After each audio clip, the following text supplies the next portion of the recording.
So welcome everybody to DigiDemo 21, which is the Knife Maker Corner #1. This is our first knife-specific digital programming that we're doing. So we've had a couple of regular demos that do knife stuff, but this is the first one for kind of our separate knife programming.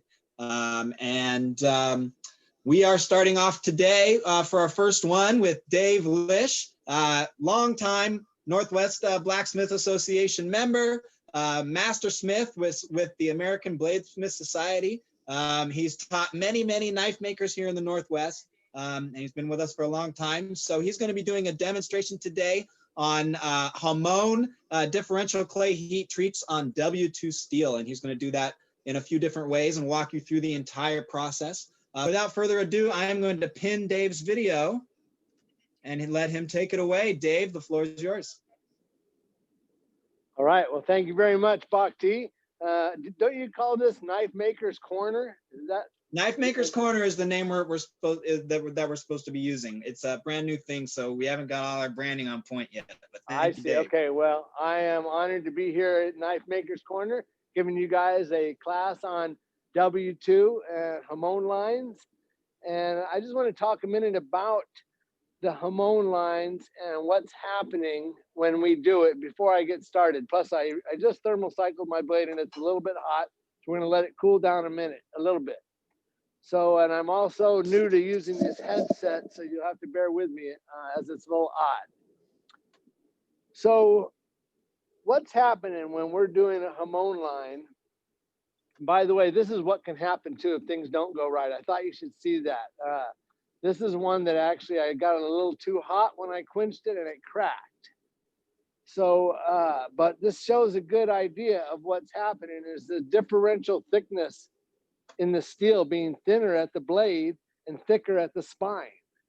And the reason we want that is because to get a Hamon line, there's several things that are taking place. One is this differential thickness of the blade. The other thing is the insulation from the clay, which allows us to kind of keep this steel a bit cooler and get this steel to the hardening temperature. And the Hamon line is actually created by several different things, but mainly what it is the difference between the hard steel and the soft steel. And that line where they transfer from hard to soft is where we create the Hamon. Now, the Hamon is basically, you'll see little wispy, ashy stuff on it. And that is in the transition zone from hard to soft. And that's what we're playing with and trying to accentuate using the clays. Otherwise, you pretty much just get a straight line. So the other thing that we are focusing on besides the geometry, to get a nice Hamon line with W2 and probably any steel is also your grain refinement. So to get a good Hamon line, you cannot just forge your blade, grind it, and then think you're going to clay it up and heat treat it and get a good Hamon, because that's not going to happen. What has to happen before you clay your knife is you have to refine your grain. So at least 2, even better 3. You don't want to ever do more than 3, I don't think, grain refining cycles before you clay your knife and heat treat it. So I hope everybody's clear on that. This is probably one of the more important things of getting a good Hamon line is doing your 2 or 3 grain refinement cycles before you clay up. So I just did the final grain refinement cycle on this knife, and you can see it has the scale on it. So I'm going to take it into the back room and knock the scale off and bring it out here and clay it.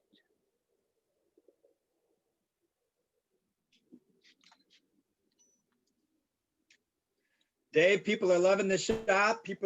Everybody's saying the shop looks great. It's good to see you. We've got 36 Excellent. people here for this demo today. Wow, that's wonderful. Thanks, guys. Pretty good for a Wednesday night. Thanks for coming out, everybody.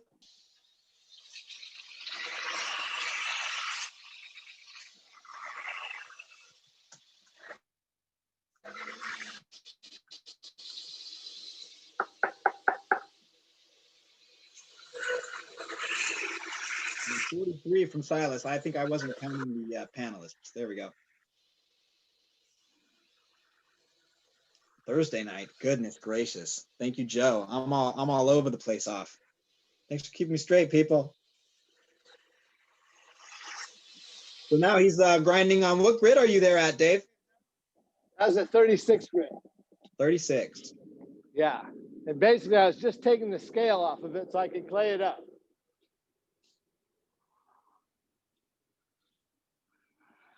And for everybody following along at home, the Andrea Lisch is doing all the camera work tonight. She's the other half of this knife making powerhouse duo.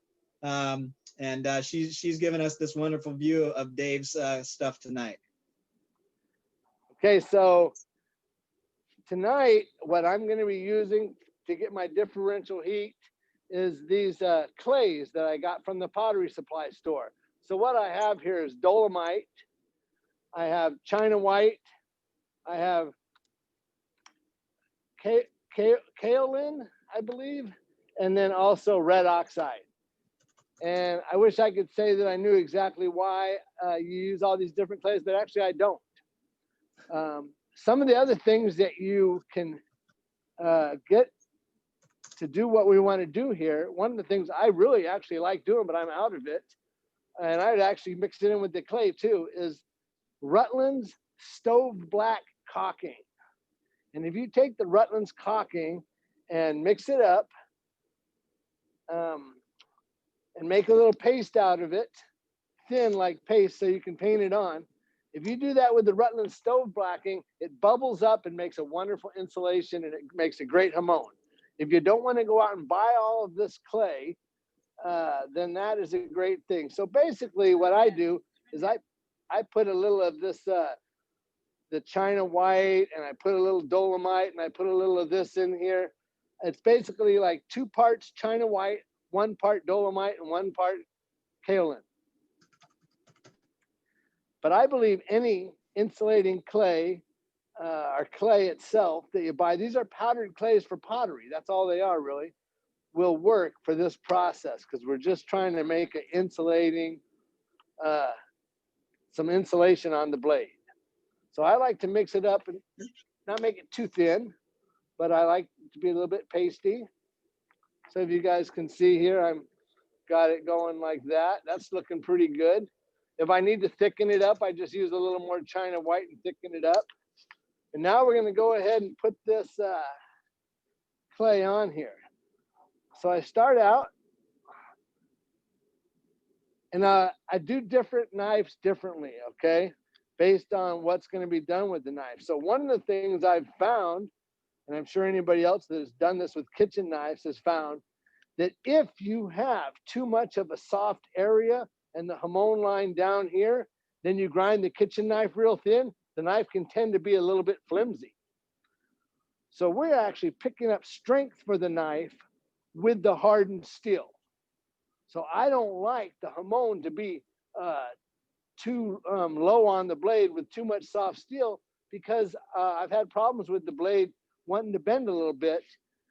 So we need a certain amount of hard steel. So I hope that makes sense.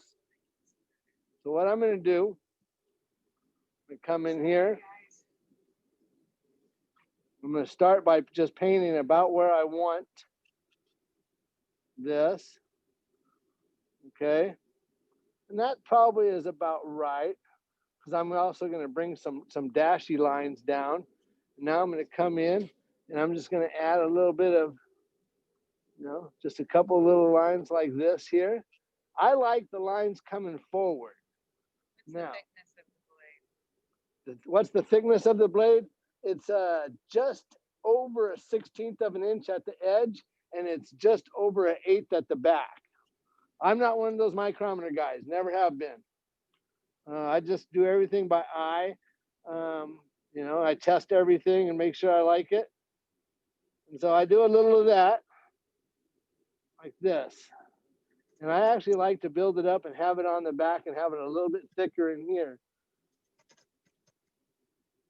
And I tell you, if you're doing Hamons, it actually helps if you're doing a few of them, because there's a bit of a learning curve with any of this. I don't care what kind of insulation you're using. Now, the other thing I like to do is I like to mix up some of this this red oxide clay here. So I'm going to take some of this. And it's funny because this looks really cool, but it seems to do something. That's why I do it, because it seems to work. So I put some of this red oxide in. And so what we're looking for is some undulation in the Hamon line. Now I'm going to add a little water and mix this up. This is left over from when I did the cleaver we're going to do next. So I've got the cleaver already clayed up, guys. And we're going to harden this one, and then we're going to harden the cleaver. And then I've got a buoy blade that I've already polished, and I'm going to show you how to make the Hamons pop. We're going to go into how I bring the Hamon out after we've set it. Okay. So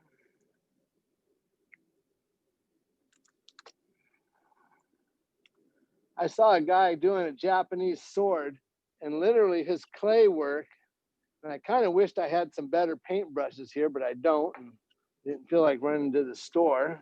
What's the percentages of dolomite, China white? It's 50% China white, 25% dolomite, and 25% kaolin.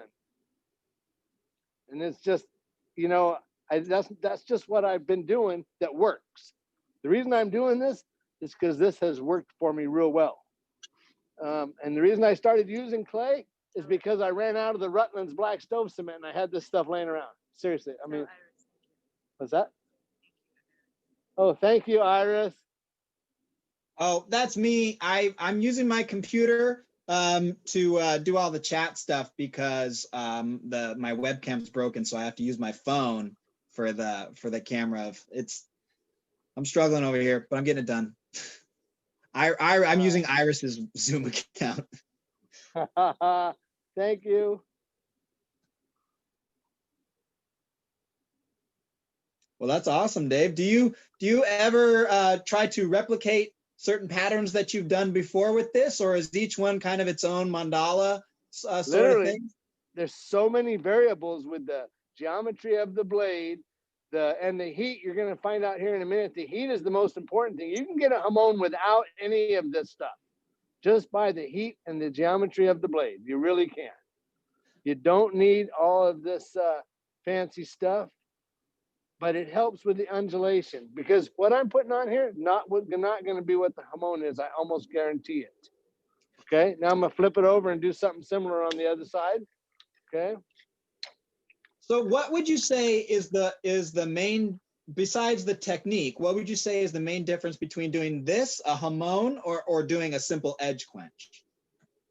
Oh, it's the line. This is all about the undulation of the line, because with the edge quench, unless you've got some sort of insulation on it to create a Hamon line, you're going to get a straight line. So this is about a wispy line, like you'll see on my Buoy knife. Hopefully you're going to see it on this. You know, there's no 100% guarantee that this is going to work, guys. You know, that's the thing about Hamons, and I've had great success. I've had people in here. It's funny, that one that broke, that was a class that I was teaching, and me and the student had forged W2 integral kitchen knives, and then we clayed them up and we heat treated them, and mine broke and his came out great.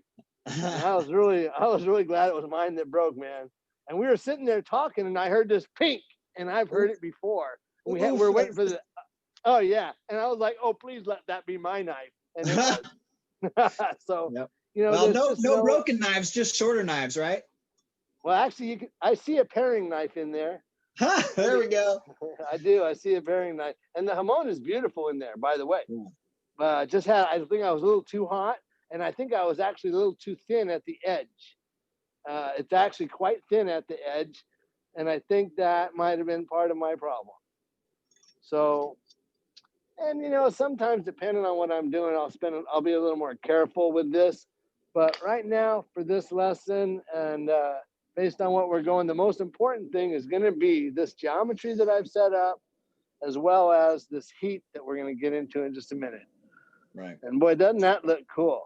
That looks awesome. I spent a lot of time on this one today, you know, getting that ready. I'm really hoping I'm going to get a sun out of that cleaver. We're gonna do that next. I'm hoping there's gonna be a sun in the Hamon when we do it. Wouldn't that be wild if there was? That's going to be incredible. Well, we don't know that. We'll cross our fingers. I mean, it's going to look nice no matter what, but we'll see what happens. So this is some good insulation on here, guys. I'm going to grab myself a glove and some tongs, and we're just going to go for it.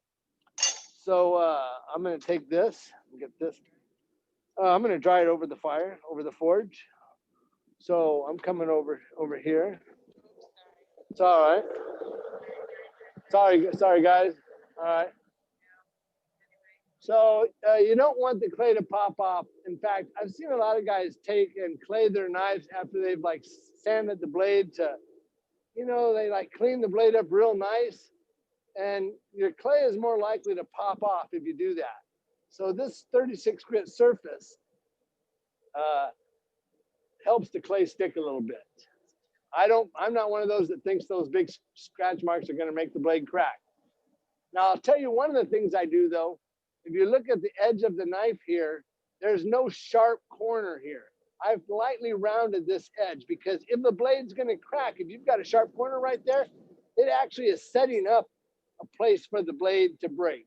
Anytime you're heat treating something, your most dangerous spot is a sharp corner, and a square edge will always be where the crack starts and helps the crack start. Okay.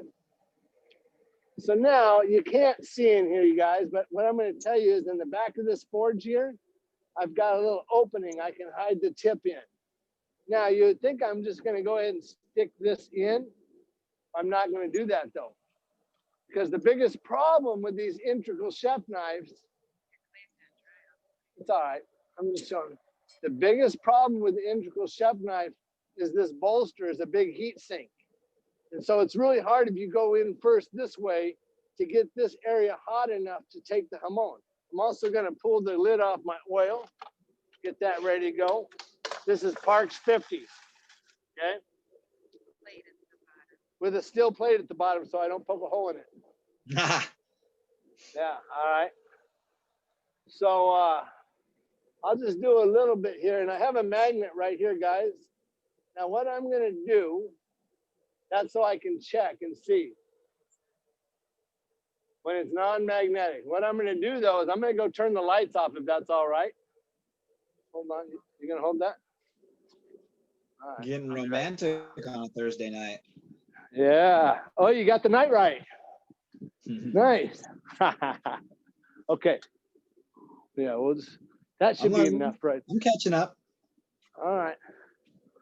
Okay, so that helps me to see the color of the steel, and I'm just more used to it.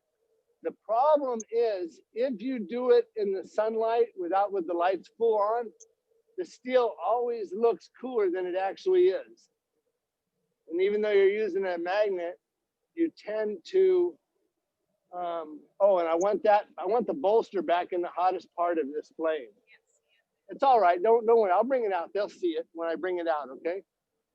But what I'm doing is I'm preheating that bolster area and the heel, because the heel is always the toughest part.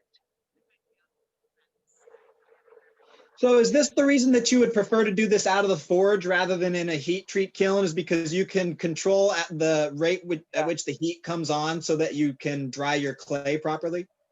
Yeah, well, I never do, these knives and my little forged knives are the only knives I heat treat in the forge. I cannot get a good result on a Hamon out of the kiln. I know some people can. You're set at a temperature. I actually need it to be over the heat treat temperature to do this properly.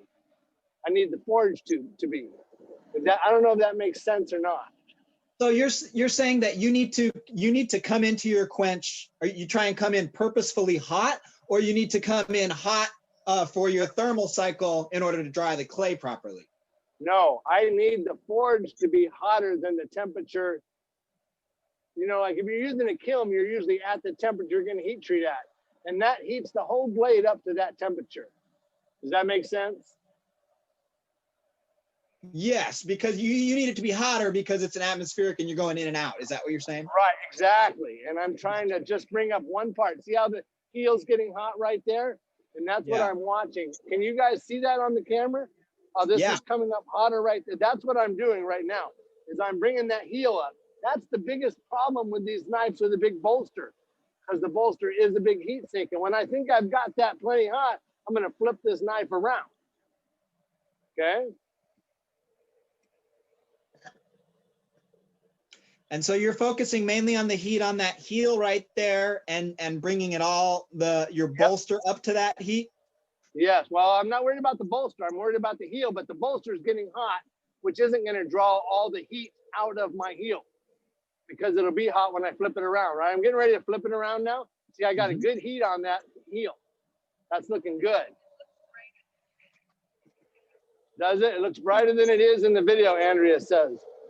Okay, now, see, now I'm coming in. Well, I can do this though. See, check it out. I can go to my magnet and see there and see right where the transition zone is. See there? I know it's hotter, but I needed it hotter because it's dropping off in heat right now. See? Does that make sense? Yep. Bringing this tip up now. Lynn Moore is asking if you preheat your oil. No, you do not preheat Parks 50. All other oils that I use, I do preheat, but not Parks 50. The specimens from the manufacturer says do not preheat. Room temperature. Tips coming up. Tips coming up. Tips. I'm working on that tip and trying not to lose the heel. See what's happening there, guys? Yep. Almost got it. Come on, Tip. Come on in. Everything's looking pretty good right now. Boom. Cool. Okay, thank you. Well, all that smoke's because I didn't get the whole knife in there. Sorry about that, I hate Andrea. when that happens. Yeah. Billy O is saying that specifications for Parks 50 say room temp up to 130. And you should be okay. I think that's what I just said, right? Room temperature. Up to 130. Yes, up to 130. Yeah, Sure. so if you already put one knife in there and you're doing another one, you still got a little bit of wiggle room before it gets too hot.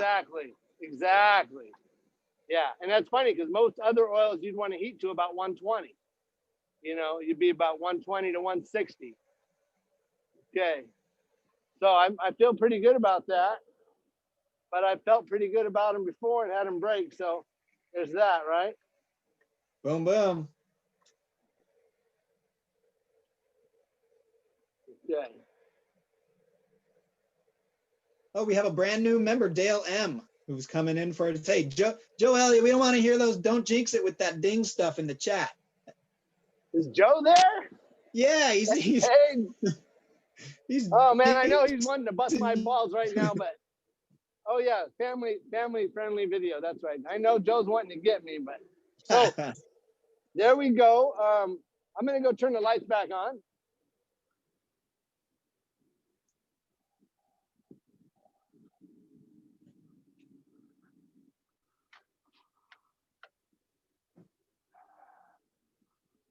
All right.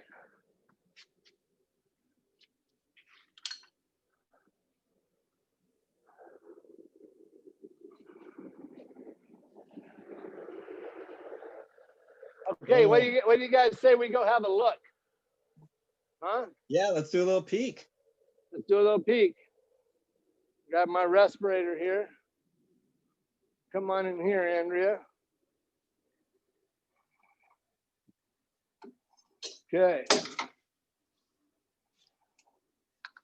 Now, I believe I'm going to go ahead. Yeah, that is.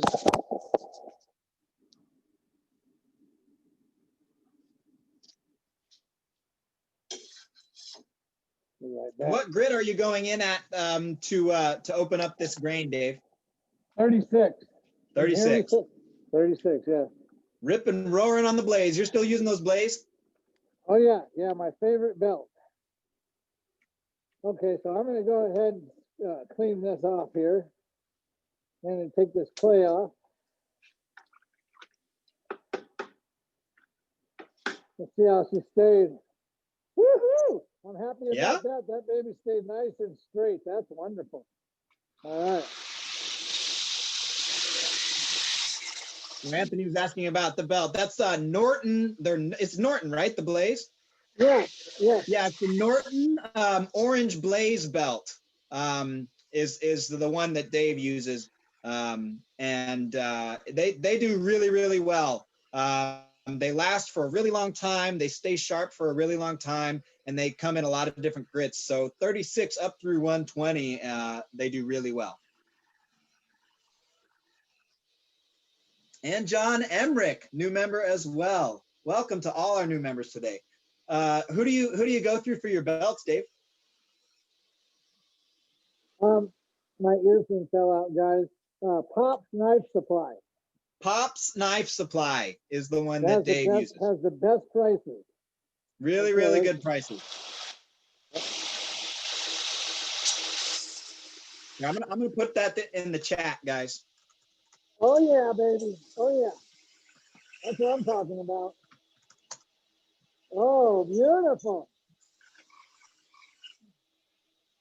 Woohoo!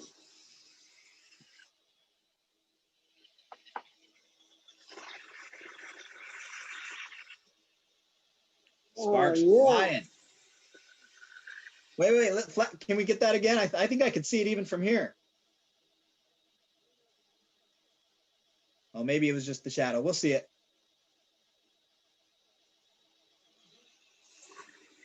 Hard to catch the ashy with these cameras in the flash. Oh, but I think I definitely think I see some, unless that's a grind line. Can they see it? Yeah, Billy's saying he sees a sawtooth. I think I'm seeing something kicking up. It's right here. And Yeah. it drops down. And look, it doesn't drop off at the heel. No, yeah, that's what I was looking at. I was trying to tell if that was a grind line, but it looks like, yeah, it's got tons of martensite down there in the heel. Like you got at least like, 5 to 8, something like that. Oh, more, yeah, at least. So let's come over here. I don't know if the light's better here, but the Hamon pinches off right here. So all this is hard. It starts up here. This is all hard. And it kind of has like a little jig jog, and then it jogs again. And then it's got these wispy fingers right down here. Oh, wow. Pretty darn exciting. Same on the other side. It looked about the same, but that's already got water dried on it. It's hard to get a look at them. But yeah. What we're going to do on this next one, does everyone want to see me do the cleaver now? Cleaver's already clayed. Oh, yeah. I mean, I'll speak for everybody and say yes. All right. Well, let me just take these gloves off. Hold on. Okay, so. Gorgeous. Yeah, I'm back. I worked up a sweat on that. Okay. All right. So this cleaver, because of its shape, is a little different and a little trickier to do. But what I'm hoping to do, by the way I clayed this, guys, is to have a sun right here. Okay. That's what I'm hoping for. And I'm a little nervous about this whole thing. And look at the thickness on the spine. We're at like 1/4 of an inch here, maybe 3/16, and then we've got like an 1/8 all the way down the cutting edge. And that's all set up to try and get this to harden. I'm also looking for a water line right here underneath my sun. So it's going to be tricky to get all of this to do that. And I say we just go for it. Wish me luck, guys. I'm scared. I'm nervous. We got our fingers crossed for you. All right, let's see this. Do you ever notice that the direction? You're breaking up on me, Bhakti. I'm not sure what's happening to everybody. Your voice is cutting in and out. You got good reception? Yeah, I heard you then. Yeah. Let me turn back the volume. Oh, go ahead. Yeah, go ahead. Yeah. Do you ever notice that the direction of your brush stroke with the clay affects the Hamon? Definitely. Yeah, that's why I brush the strokes out towards the tip. Yeah, I noticed on that. I noticed on the water line too, you kind of came at a different direction to the rest of the sky on that cleaver there. Like they're going more diagonal. Yeah, so on the water line, what I'm doing is I just tried to I tried to undulate it, and I have different thicknesses here. I'm hoping for some little jumpiness. This probably isn't going to work. I'm just going to tell you right now. I doubt I'm going to get lucky twice in a row. Okay, but I'm going to turn the lights off, guys, if you don't mind. And I'm going to need that other. Turn that one light off.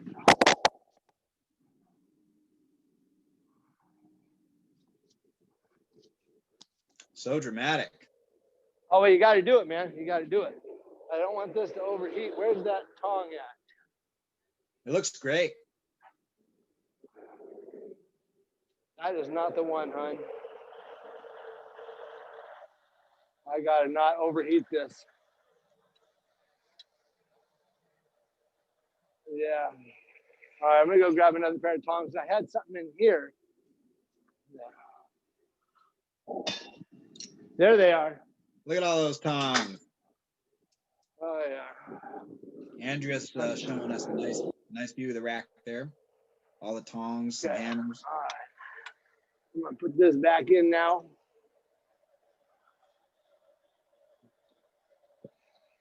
Oh, okay. I have a question asking why you don't put clay on the spine on top. Sometimes I do, actually. I didn't feel like it was necessary on this one. It's so darn thick. But sometimes I wrap the clay around the spine, yes. And the clay, when you start playing with this, the clay is something that this whole thing, see my edge is heating up already. Yeah, the whole thing is something that, oh man, I gotta focus, guys. I've got to focus. Drop that heat down just a little bit more. Okay. The controlling the heat is a big part of this. That nice reducing flame. The color's off on the film. Okay, well, it's not as bright as it looks on the film, Andrea says, guys. So keep that in mind. Yeah, these cameras, they always pick up the infrared light a lot more. So I've noticed steel always looks way hotter on the cameras than it is in real life. I'm liking what I'm seeing here, though. And I'm trying to not get I'm going to have to flip this now. And actually, yeah. Okay, here we go. Oh, man. Okay, you guys, wish me luck. This is going to be wild. Okay, come on. We've all got. Trying to bring that edge up. I might do something else here, actually. I might do one other thing. I'm having a little bit of trouble. I got to open and get a little more heat. This is high level heat treat here, folks. High level stuff.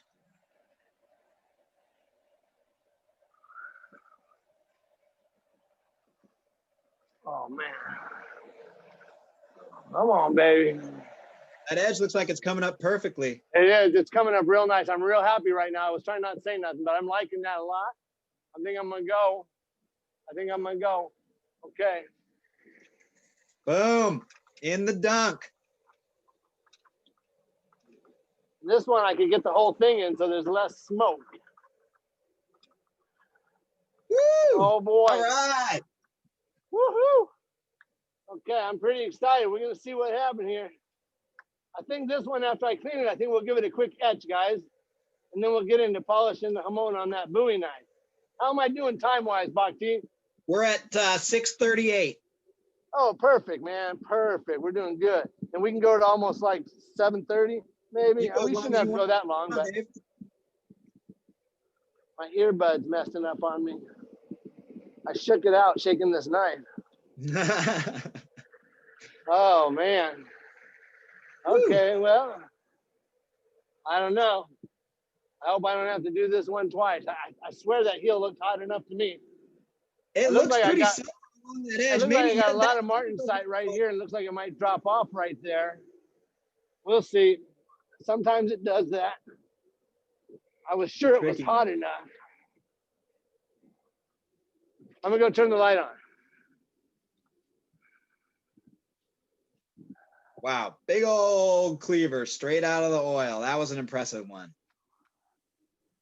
Thank you, Bhakti. Yeah, I'm drying it off. We'll get this thing clean and hope. Oh man, I hope I don't have to do this again. You can do them twice if you have to. You can just reclay and go again if you don't get it. I don't like to do that, but I have. So, well, I know I got some hard steel through there, that's for sure. Oh, that side looks really nice. We're going to see what happens here. All right. Now remember, by some miracle, we're hoping this thing looks like a sun setting on the water. Wouldn't that It be does, cool? Dave. Wouldn't that It be does, cool? for sure. All right, let's do this. Most people probably are familiar with Dave around here, but for people who are just joining the NWBA or haven't seen him work before, he is known for his mad scientist experiments and pushing the envelope and generating new aesthetics. So anytime I see him with any kind of apprehension over one of his new endeavors, I always know it's going to come out because it always does. No, now, Bhakti. Now, okay, hold on. Let me get a pair of gloves. Gloves.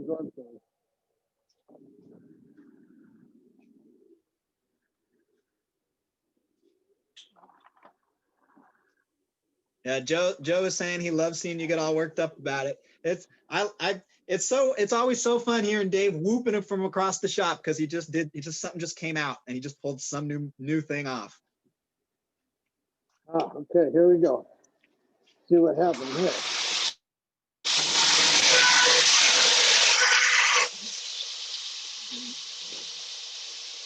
That enthusiasm is infectious.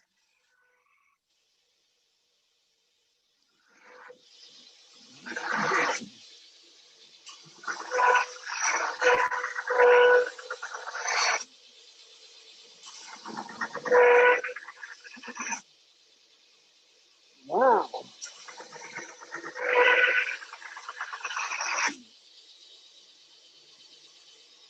Okay.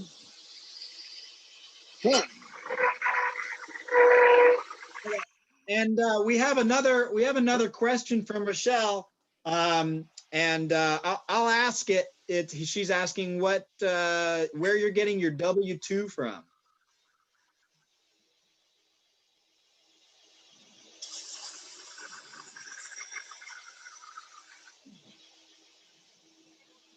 Did you catch that, Dave? I see it. Oh, A little bit right down there. all right.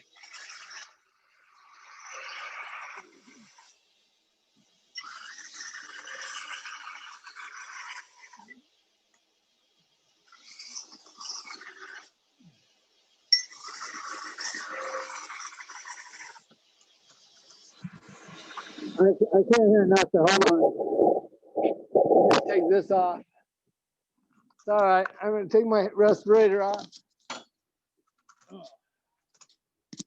I'm almost back, guys. Darn thing. Someone can make a lot of money making a respirator that you can. I can hear you, Bhakti. Now I'm back in. My earbuds fell out. Remember, this is new for me. I want to just rinse the baking soda water off this. We're going to etch this one to see it. Bart is? Bart's asking if this is the final step of the heat treat. No, I will have to temper it. Yeah, I will have to temper it. Did Bart see the whole quenching and everything? Or did he just jump in? Oh, I wasn't watching. I don't know when Bart jumped. Bart, were you here for the whole quenching, or have you just arrived? Oh, he was here. He was here. Okay, so what we're hoping for, and I can see a little bit of the water line on the bottom. I was hoping it was going to be up a little bit higher, but let's just see.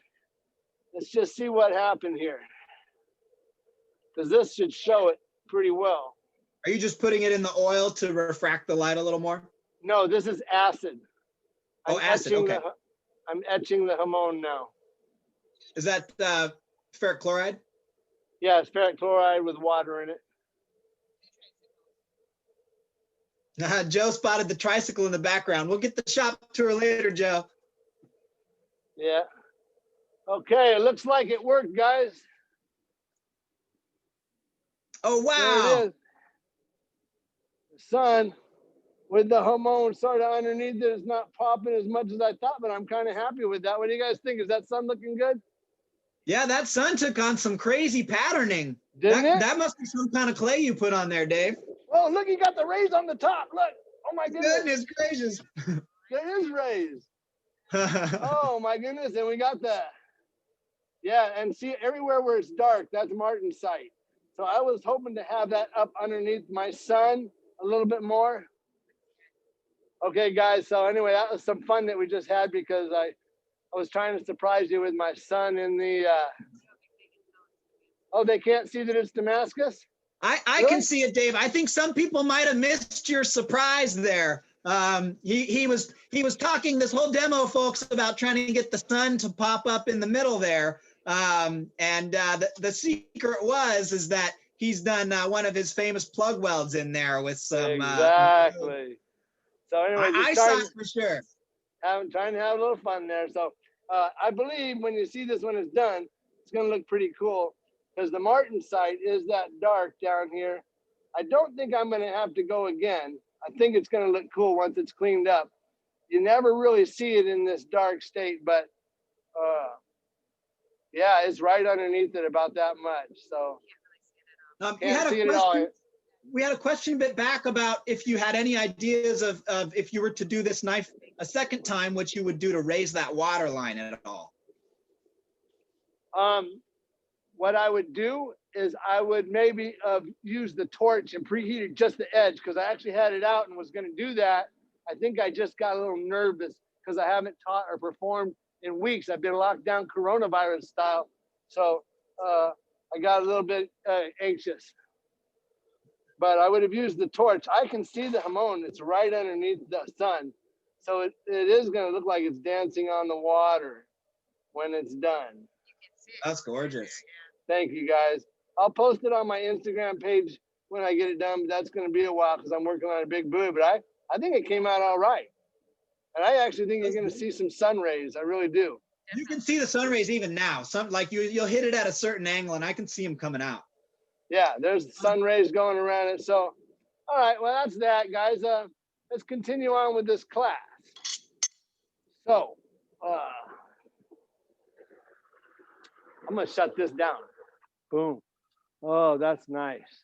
Okay. We did have another question a while back about where you were getting your W2 steel from, and maybe you could talk a little more about why you're using that. Okay, because there are wonderful steels that do nice Hamons. I was going to also try another steel that you can get from Alpha Knife Supply. I was going to try that tonight, but I just too much stuff to prep for this little hour and a half class, whatever it's going to be. This W2 I got a long time ago, and this is what we call very old W2. Not all W2 is created equally. A good steel, if you want to play around with Hamons, a good steel, and actually a W1, which is a little more readily available, works. But 1075, great Hamon setting steel. And I'm going to go ahead and plug the Steel Baron on this one because he sells these thick bars of 1075 quarter-inch thick that takes a wonderful Hamon. Most of my steels I buy from Kelly Couples out of Yakima. And also Alpha Knife Supply has a wonderful steel. I want to read the name off of this steel because this is their version of W2. And this is a 26C3. 26C3. 26C3. This is Alpha Knife Supply's version. It's a specialty steel. I believe they actually had this steel made that acts like W2. Now,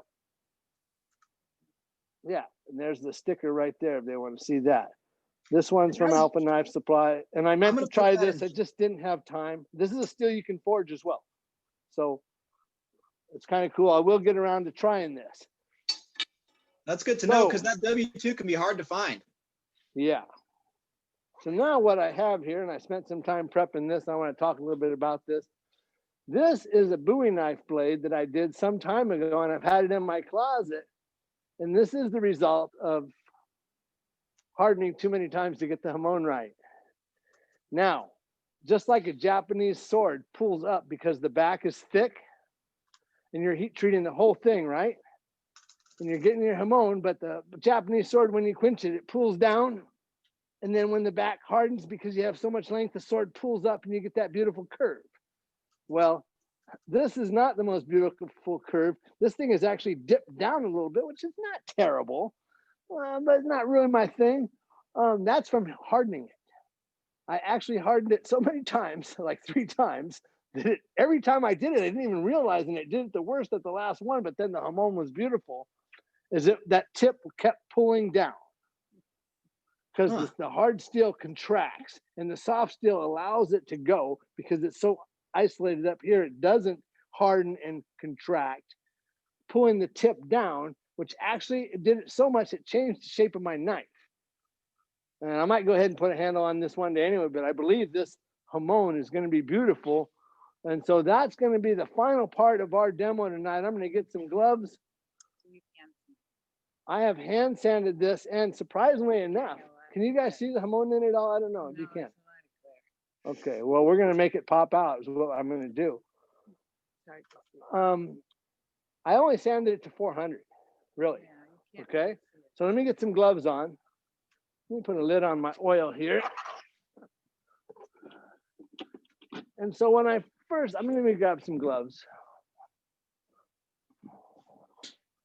Yeah, I'm coming over to my little station. Hey, better down than sideways, huh, Dave? I suppose, yeah. I mean, and that can happen too. But actually, with a Hamon blade, they're the easiest blades you'll ever straighten out because you have that soft steel. And so I generally, it's not like straightening a Damascus blade or a fully hardened carbon steel blade. With edge hardening, they actually straighten out a little easier. So when I first started doing Hamons, I learned from my good friend Mike Quisenberry a trick. And Mike doesn't do this anymore. He said he's got a brand new way. He's always moving on, new and better things. But what Mike showed me was a way where you used oil, Levi material, a rubber pad, and some 400 grit loose abrasive and 3-in-1 oil to clean your Hamon. And it works well. Basically 3-in-1 oil, 400 grit loose abrasive that you tumble rocks with. Since then, from another friend of mine, I found out a trick that's even better. And so what I'm going to use right now, guys, is I'm going to use this. This is a 3M microfine pad, okay?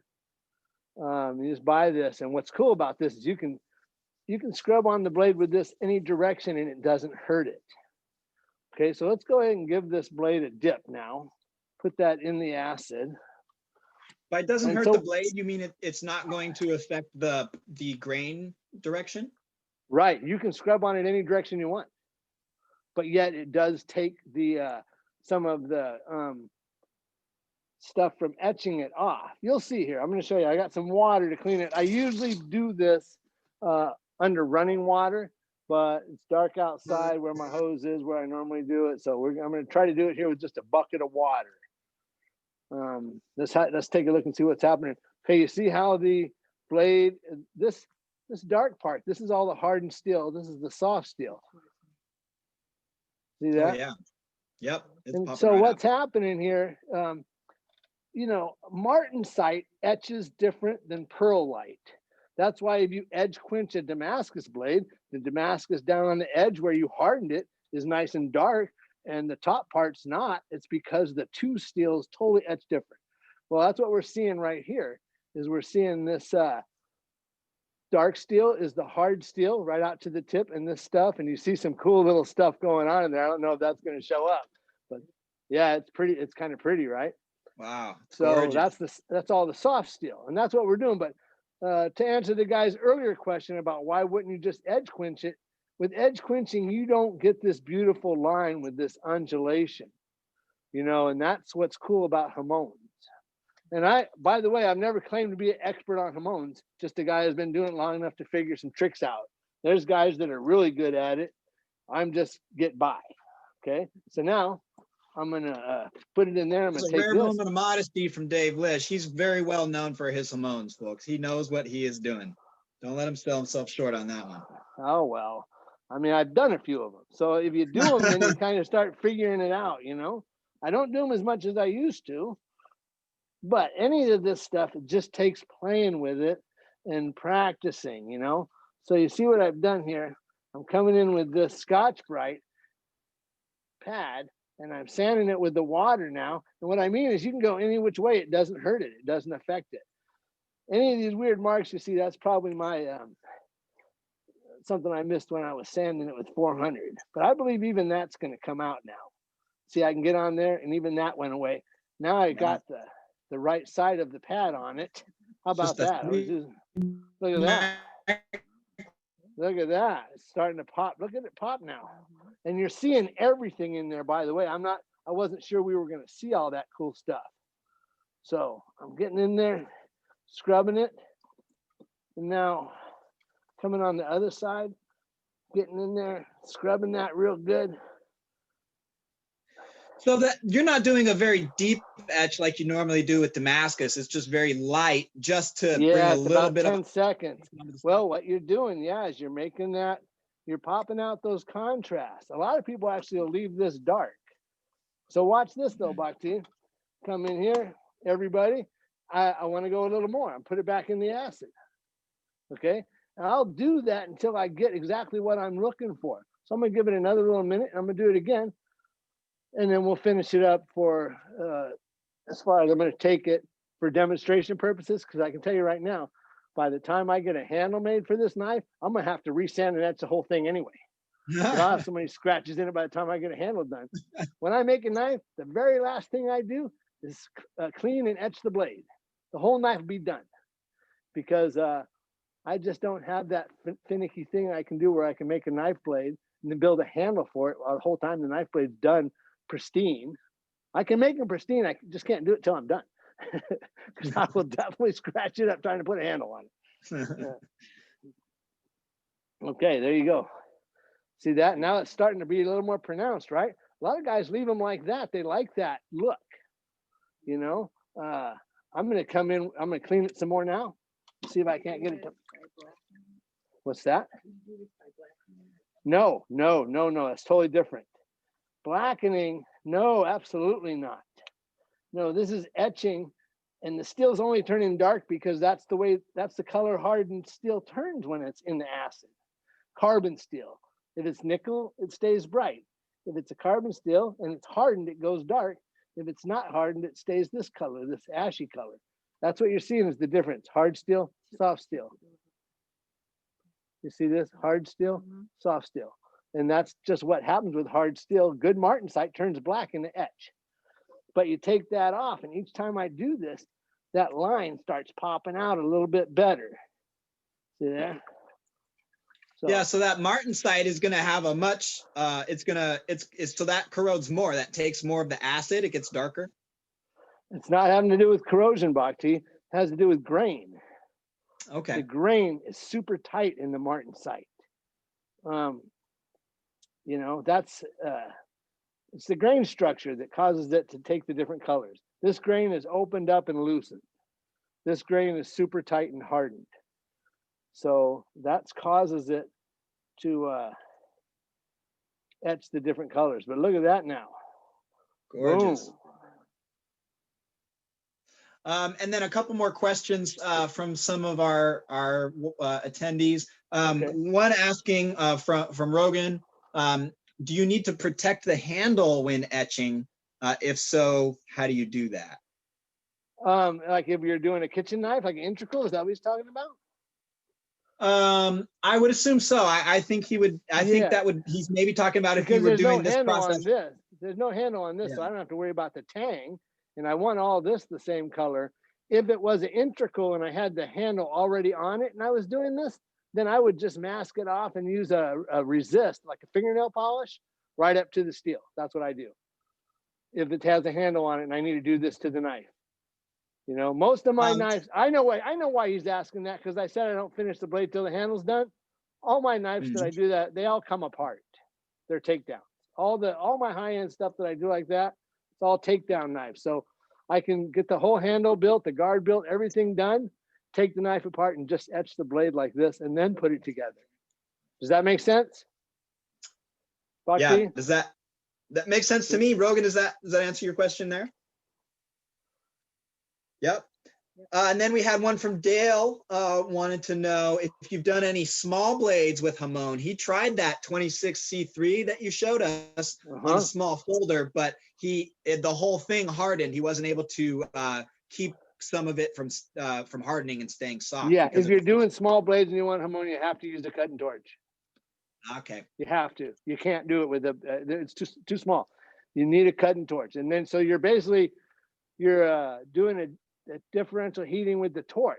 Same thing you would do on a small blade that you were just doing it with a torch, but you can still clay it too. Just keep the heat down on the edge and feed into where you want it and then quench it. And it'll work just wonderful. But you can't use a forge or a kiln with a small blade and expect to be able to get a differential heat, because it's just not enough steel and it heats too fast. Just like the tip of a knife heats so fast. That's why I have a hole in the back of the forge. If the tip is too thin, I'll hide it in there while I'm bringing the rest up and then pull the tip out to bring it up to heat, because the tips always get too hot. That's a common problem with these knives and doing this forge heat treating, is the tip gets too hot too fast and it's brittle.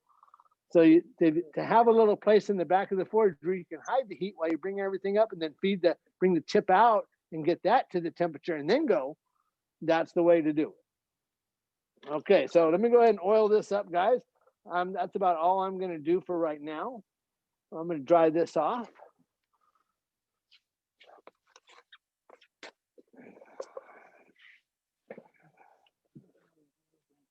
It's right here on the table. I had it out.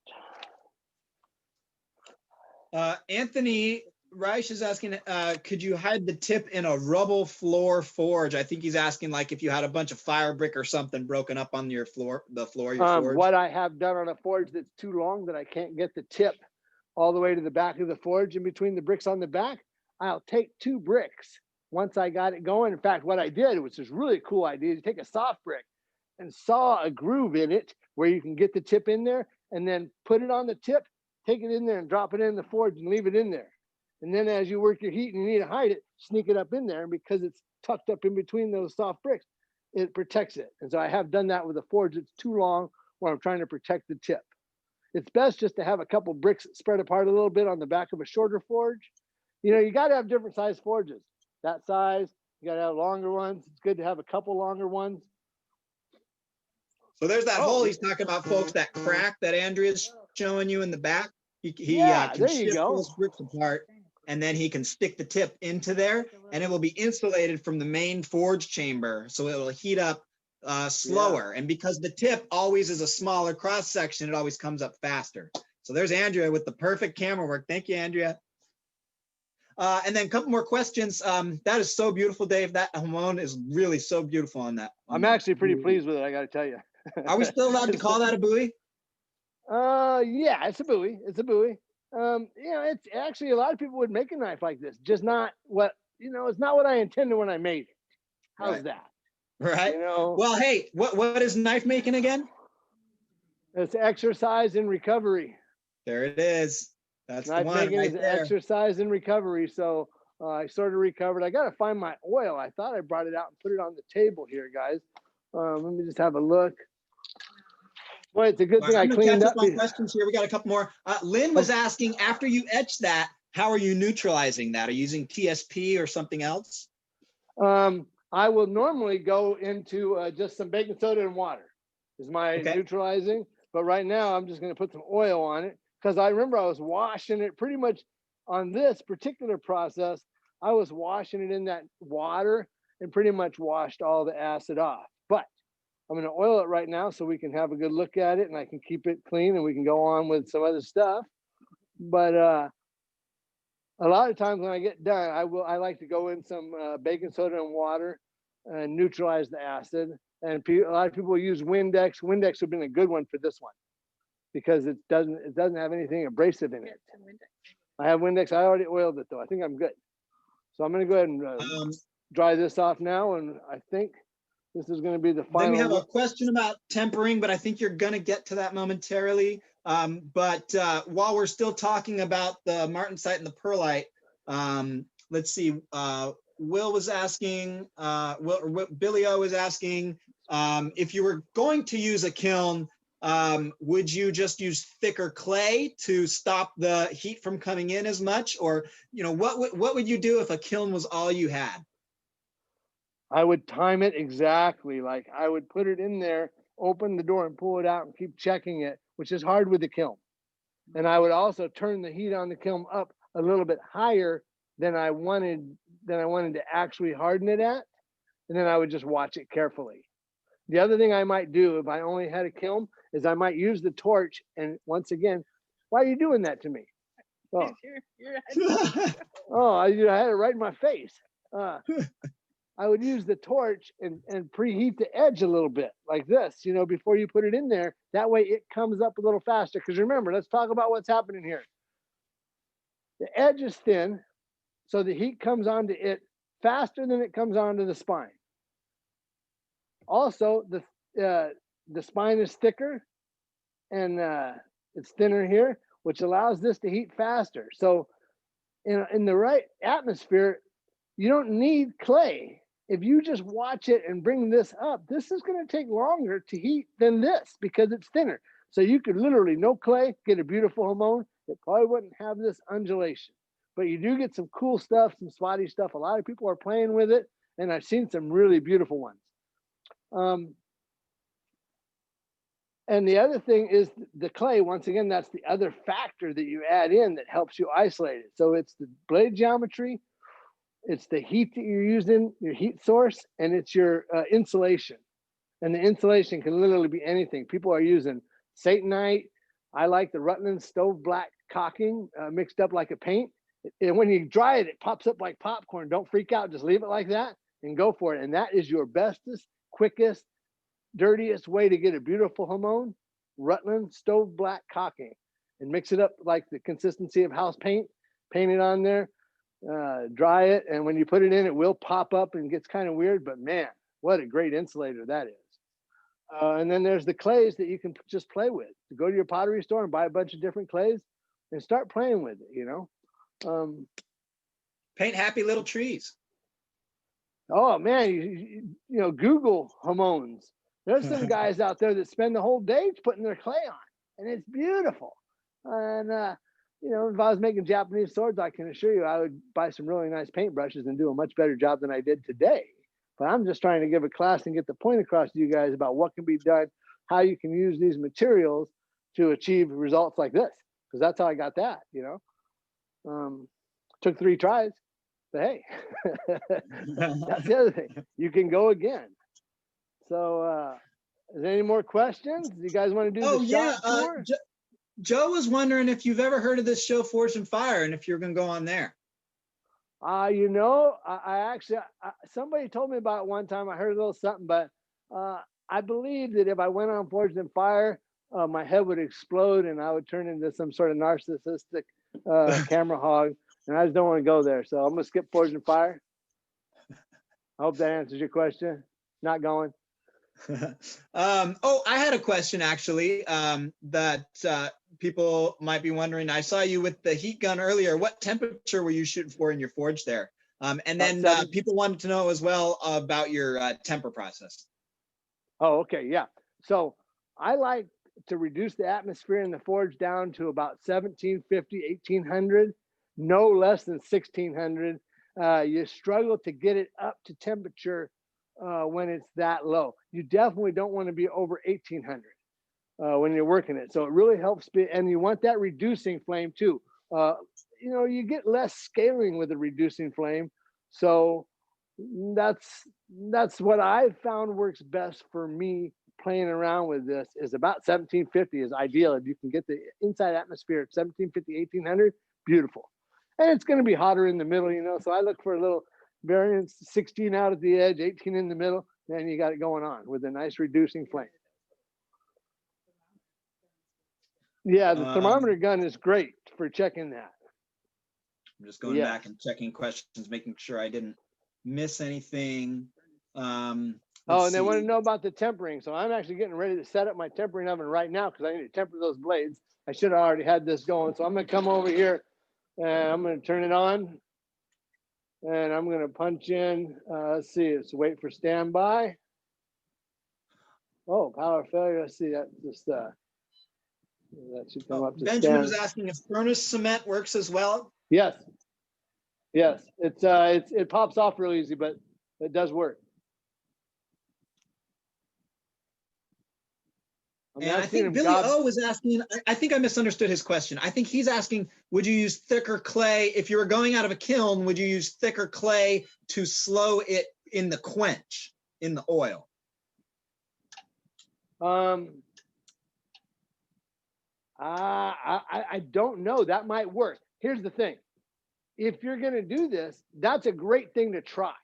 It's like set up your kiln, gob a bunch of clay. I mean, no, I've seen guys look like they got a hot dog bun wrapped around the top of it. I ain't even joking, man. And it looks pretty cool when they're done. So it's one of those things you just got to play with it. But if I was using a kiln, I think I would want something that looked like a hot dog bun wrapped around the top of my blade to insulate it as the edge came up, keep that a little cooler, and then go for my quench. But you got to just play with some stuff. Like it took me a long time to come up with this weird thing here. Like this is just playing around. You know, I was right down the street from Seattle Pottery Supply for years. So just going and buying a bunch of clay was no big deal because it's right there and the stuff's cheap. You know, I asked them, what do you got? And they said, well, try this stuff. Okay. So I hope that answers some of the questions. Oh, definitely. And then on a Hamon like this, what would your temper be? 400 degrees is what I'm doing right now. I've got my oven coming up. It's going to go to 400 and I'm going to do it for 2 hours. And then I'm going to pull it out, let it set overnight. The program's going to just run 2 hours. It'll drop back down. Then I'll do it again tomorrow for another hour. And I find that to be good. You can go as high as 425. And on a kitchen knife, I would definitely do it around 200. On a buoy or a big chopper, I might go 425 because you're looking for a little more toughness. And W2 gets really hard. Like, I mean, it gets really hard, like 64, 65 when you quench it. So you do need to pull it back some or you're going to have edge chipping. So about 400 on these knives. These are kitchen knives. I like them good, you know, a little bit harder. 425 on something I was going to be swinging on a tree. I'd want to go 425. Get a little more softness. 450. Yeah, get a little more toughness. Toughness. Yeah. Yeah, toughness. A little more toughness. And Joe's point. Joe was just giving you some guff with that forged in fire thing. Some people may not know how far back Joe and Dave go and the ribbing that they give each other, but just to give people that was a good one, Joe. That was a good one. Dave actually designed the Forged in Fire challenge system and helped them shoot the pilot in his shop. So, and Joe knows that full and well, asking that question. So he was kind of setting him up there. I almost didn't even ask it, but I was like, you know what? Let's air the laundry. Let's get this It's going. all good. It's all good. Forged in Fire has been wonderful and has gotten so many young people interested in knife making. And it's just been great for the knife making community. The ABS had a membership drive. Like what? Oh, the ABS had a membership drive. I have a hard time where I'm looking because Andrew wants me to look here. It's weird when you don't have an actual audience. Like, where are the people? Right here. Right there. Okay. So the ABS membership shot up after Forged in Fire came out, and knife making's gone through the roof, and a lot of young people are just having a blast making knives. You can't believe everything you see on Forged in Fire as far as knife making. So I suggest get some proper instruction because that is TV. Okay. It's TV. Yep. All right. Anything else? And I want to say to people, go ahead, Dave. No, that's it. You know, go get good instruction. There's good instruction out there to be had. And you know, it's good to learn before you do stuff. This stuff can be dangerous, you know. You got to learn how to use the tools properly. you know. And we Right live in after one of the Forged in best Fire, places. some guy burned an apartment complex down after watching Forged in Fire, trying to Oh, do no. knives. And, yeah, the whole apartment complex. So Yeah. bad things can happen. Yeah. I mean, we have so many great teachers around here. You know, and people may not really realize. I mean, Dave is one of the best knife teachers out here on the West Coast, and he's taught a lot of people. And you know, when this whole COVID thing blows over, he'll return right back to it. Yes. And there's a lot of knife makers in the Northwest Blacksmith Association who teach classes as well. Really, really strong knife community out here. So if you're looking to get into Wonderful. knives, if you're one of our newer members and that's kind of your point of interest, you know, just keep posted and come back. We had some questions about the frequency of these knife demos. They are going to be once a month. So we'll have another one coming back next month. But yeah, I mean, you know, and while we're on the subject of that, I just, you know, I want to give a big shout out to Dave, and a big thank you, as you know, as one of his students myself, and as a person who's One of my seen favorite students right there. Yes. Oh yeah, I'm sure you tell him all that, Dave. But it's you know, it's the contributions that Andrea and yourself have made to this association over the years are not lost on me and many other people. So, you know, just coming from, I'm sure I can speak for the entire association on this. It's just, you know, thank you for being one of those people out here. We've got many great teachers in the NWBA, so we're very, very thankful for all of them. Well, thank you. You guys want to do the shop tour? Let's do the shop tour. Oh, before we get to that, one quick question from Joe. Okay. This is a real one this time. Just about the kind of the difference between toughness and hardness and the gradient there. So what was the question again? Oh, he just wants to know, when you say toughness and hardness, you know, a little more about the distinction between those two terms when you're talking about the properties of heat treat. I got it. Yeah. Okay. So hardness is what happens when we harden the knife, right? And it can be measured with a tester, a Rockwell tester. Some steels get harder than others. W2, this old W2 actually can get really hard.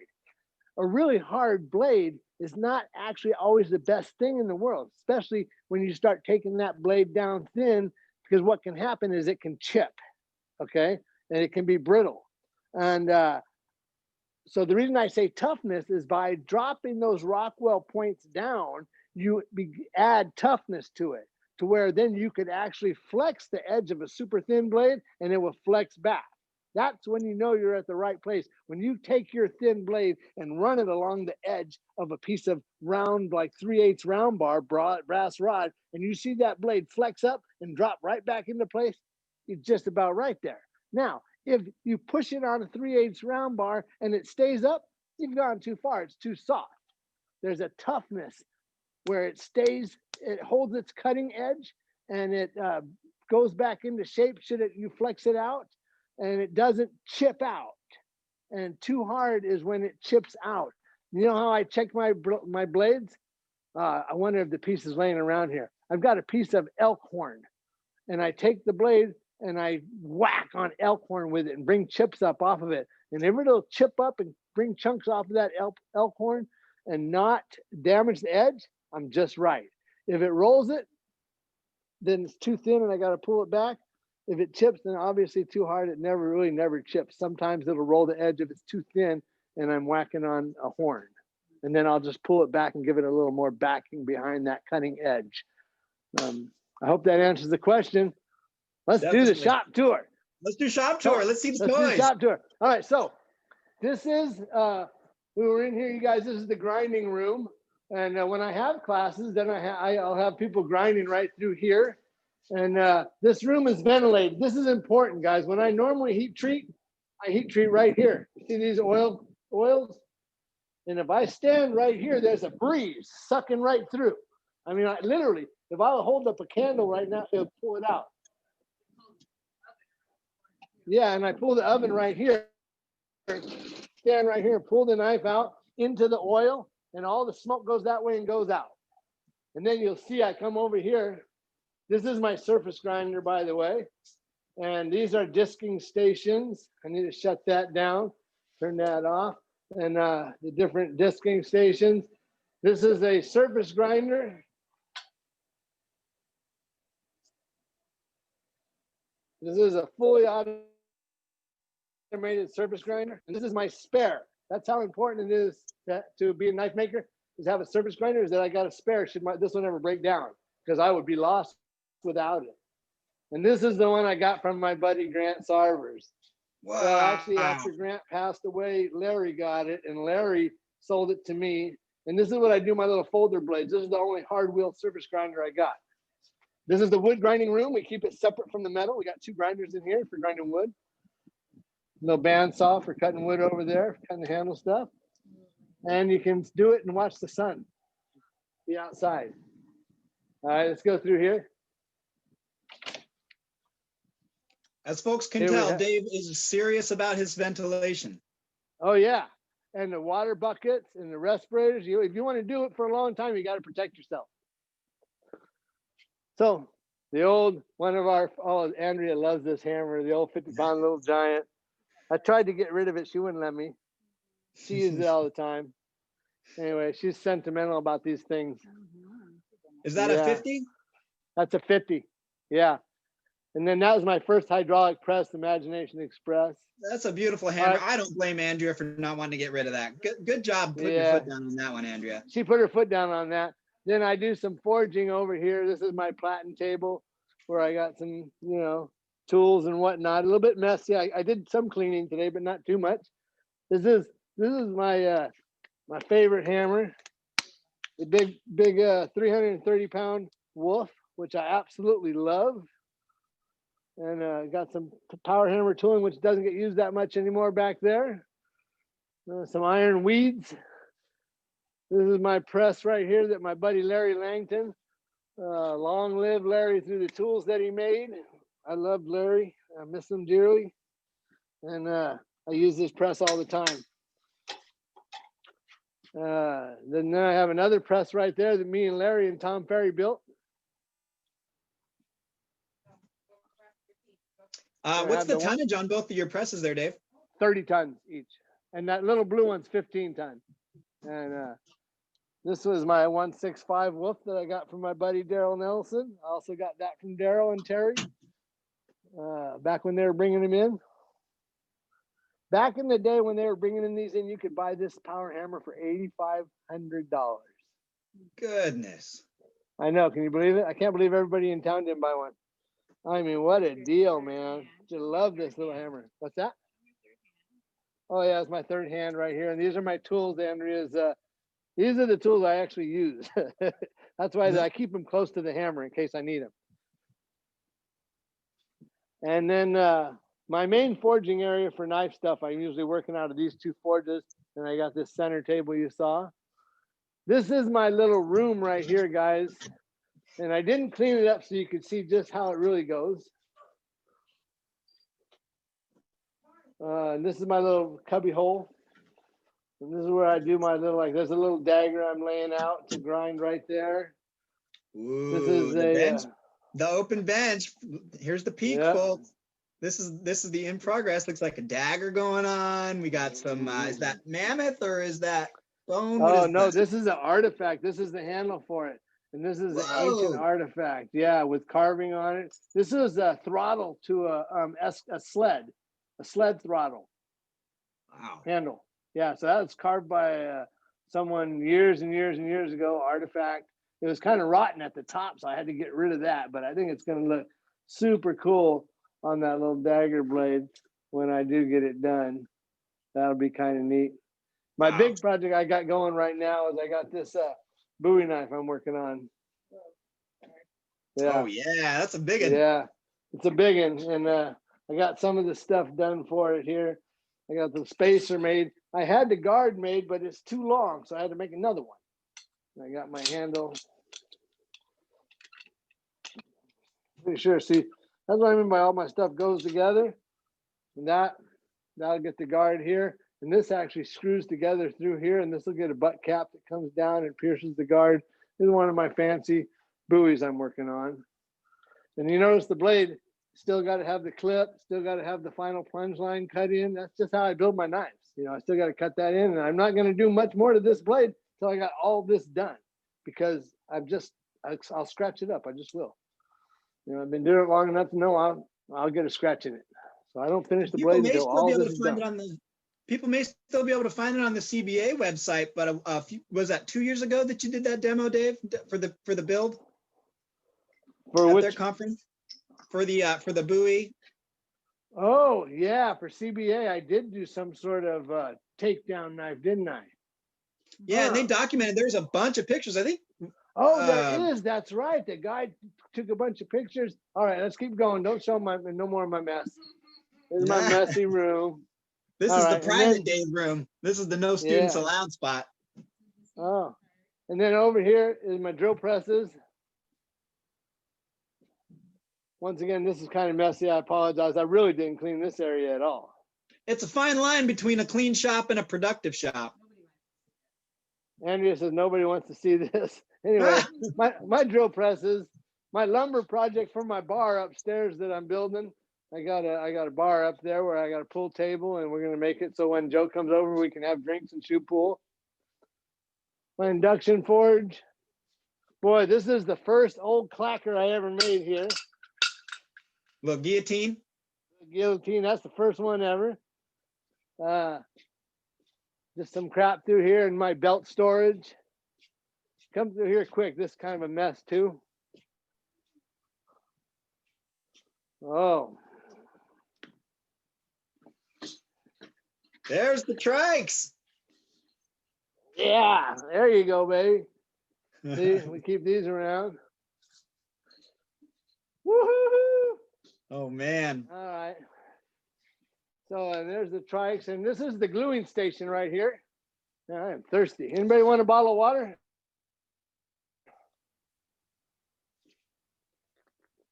Those are gorgeous. Enough of that, hun. Come on. This is the gluing station. And this is where we electro etch our knives, put our names on them. That's the electric etching station.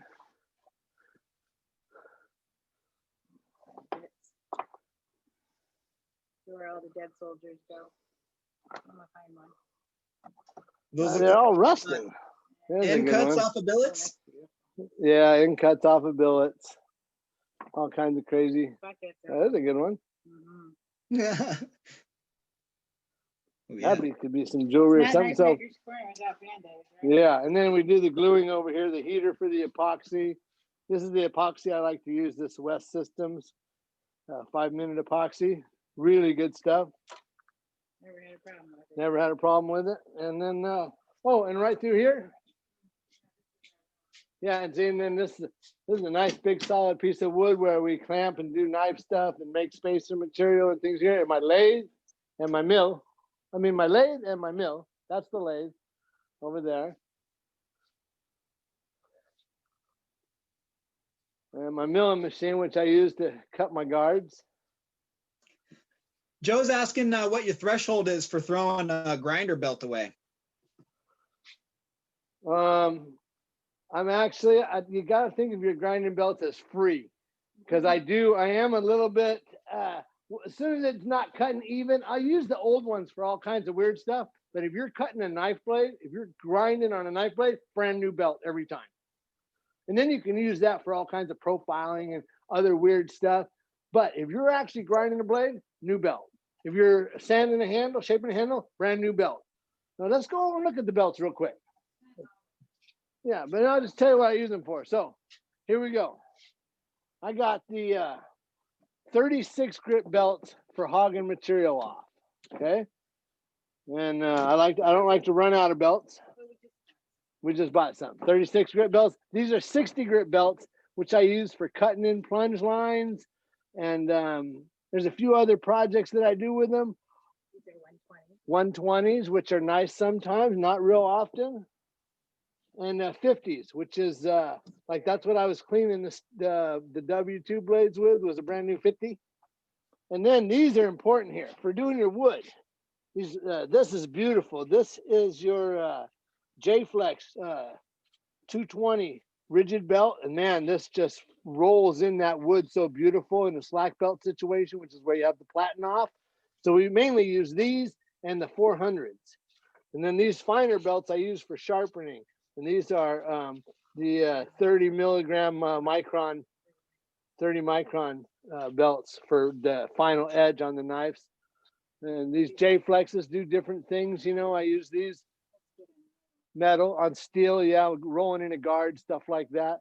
So that's about it. Dead saw blades. Well, if anybody has a metal saw that takes the what is it? What's the size of that blade?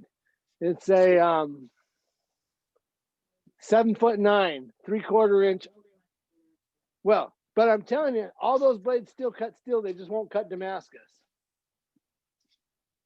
Okay. If anybody's got a saw that takes those blades, Dave will ship them to you. Oh no, you gotta come pick them up. Oh, you got to come pick them up. So you can come get them like 2 years from now, maybe. Yeah, maybe 2 years from now. Or I'll put them in the driveway and you can grab them. Oh, it's an LS 1600. Is Joe says those will fit. Yeah, and all those blades, I don't throw them away because somebody can use them. They just won't cut Damascus anymore. They cut steel like wonderful. I told Daryl to buy one. I said, Daryl, you never have to buy another saw blade as long as you live. Just get them from Dave. Just give them from me. I give them to him because they quit cutting hard steel, but they'll still cut mild steel all day long. Anyway, this is mine, and that's Andrea's new grinder there, her TW90. This is kind of our just. Sometimes and this room is ventilated too. It has a suction out right here, and mainly we do real fine blade work in here, and little private grinding room just off of my room here. So that's pretty much the shop tour, guys. Beautiful. We've probably lost everybody by now, huh? Most people are still here. We had a few people drop off at the end of the hour, which is pretty customary with these. But we still got 40 people sticking around here. Wow! Hi everybody. Yeah. Thank you for coming to the demo. Yeah. Well, I would love to see some people in person. I tell you, wouldn't that be wonderful? We all miss you, Dave. We miss everybody. I miss you guys too. I do. That's been really fun. That's the first class I've given in a while since the COVID hit. So, well, I do my little tutorials on my Instagram, you know. But other than that, that's just to get my teaching fix. Otherwise, I'd go crazy. I do love teaching, though. So I hope everybody. Demo. Thank you. I hope everybody enjoyed it. I appreciate you guys stepping in and watching, and I hope to see you in cyberspace or on Instagram, David Lisch. Oh yeah. Look him up, folks. If you want to see more of David's work, you can go to is it davidlisch.com or davelisch.com? Davidlisch.com is my website, and you can just go to if you want to see my work, just go to my Instagram page and go to my feed, because that's kind of where I live right now. I don't do Facebook really. I got a page, but I'm not active. And I'm just kind of living through Instagram vicariously through Instagram. Yep, that's all. Social media is coming. It's all we have right now. That's it. So I've enjoyed this actually. Before many people jump off, I just want to make a quick plug for the next one of these. Okay. Thank you so much, Dave. I'm going to go ahead and unspotlight your video. All right. Thank you, guys. Thanks for coming and watching. See you later, Joe. See you guys later. Thank you, Bart. See ya. See how you guys.